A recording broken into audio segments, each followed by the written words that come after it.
Le service volé est-il mort? C'est la question que je pose aujourd'hui. Je vais te montrer pourquoi le service volé avant ça marchait beaucoup mieux et en même temps comment toi tu peux toujours l'utiliser. Avant de commencer, si tu vois cette vidéo autour du 10 octobre 2025, sache que dans 2 jours, je fais un webinaire gratuit. Le lien est en description. Alors, pourquoi ça marche beaucoup moins bien aujourd'hui? Quand j'ai commencé le tennis, donc il y a à peu près 40 ans, mon héros c'était Boris Becker. Il faisait service volé sur tout ce qui bouge. À 17 ans, il a gagné Wimbledon et en même temps, il faisait des plongeons dans tous les sens. Et moi, je me disais, je veux faire ça comme lui. Et ce n'était pas le seul. À l'époque, il y en avait beaucoup de joueurs qui utilisaient cette stratégie. Au cours des ans, les noms qui viennent, il y a Stefan Edberg, Pat Rafter, Pete Sampras, qui utilisaient cette stratégie en majorité, la plupart du temps. Donc ça marchait bien. Alors pourquoi ça marchait bien et pourquoi ça ne marche plus ou quasi plus maintenant? Alors plusieurs raisons. Première raison, le ralentissement du jeu. Alors il y a les surfaces. C'est parti, il paraît, de Goran Ivanisevic qui faisait plus de 1000 aces par an. Et du coup, les gens disaient « Ah, c'est ennuyeux le tennis comme ça, donc on va ralentir le jeu. » Ok, mission accomplie. Là, on est au tournoi de Shanghai 2025. Ça n'avance plus du tout. Même si les joueurs sont hyper costauds, ils ont beaucoup de mal à finir les points. Donc encore moins à faire service volé. Donc le ralentissement des surfaces sur dur, mais même sur le ralentissement du gazon. Le gazon, tu peux voir, au bout de 15 jours, il est toujours en bon état. Et si tu observes bien, les joueurs peuvent continuer à jouer du fond de court et ça va même moins vite que sur terre battue.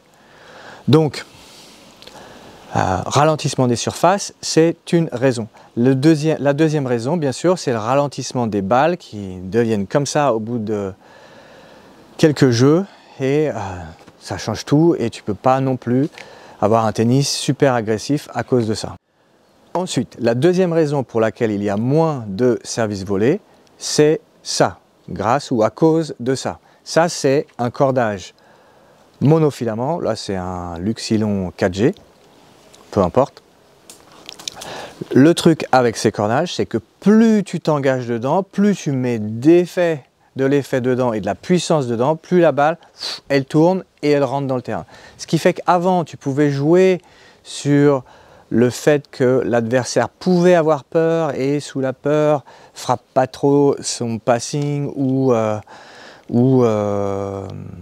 du coup avec la pression relève et hop la balle elle sort. Bon bah aujourd'hui, peur ou pas peur, on dit à tout le monde, vas-y balance, boum, la balle le plus fort possible, la balle elle tourne et du coup elle reste dans le court et même c'est plus dur pour le volleyeur.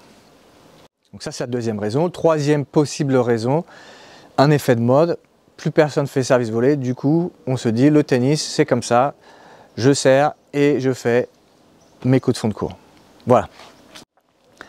Maintenant est-ce que ça veut dire que tu ne peux plus du tout faire service volé? Non, tu peux encore le faire sous ces conditions.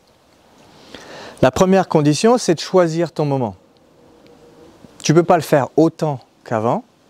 Par contre, tu peux toujours le faire dans des moments de pression, genre des fins de jeu, des fins de set. Et tu peux le faire aussi dans des moments où tu vas surprendre.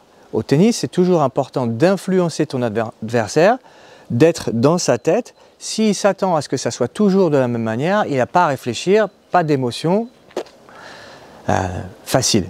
Par contre, en faisant un service volé de temps en temps, tu crées du doute et tu peux utiliser ce doute pour toi. Même si tu ne gagnes pas le point en service volé, il est possible que derrière, il se pose la question et rate son retour. Voilà, donc ça c'est une utilisation possible. Deuxième chose à noter, avec ce ralentissement des balles et des surfaces, c'est qu'avant, ce que l'on disait, c'est tu fais ton service et ta première volée, tu viens la faire longue le long de la ligne. Du coup, la balle est fuse, toi tu as le temps de prendre encore plus le filet, de protéger le filet, de couper les angles et sur la deuxième volée, hop, tu finis avec une volée courte. Donc ça, c'était la stratégie qui marchait avant. Maintenant, avec ces balles et ces surfaces, bah, c'est plus possible. Donc ce que ça veut dire, c'est que ta première volée, direct, tu la fais courte.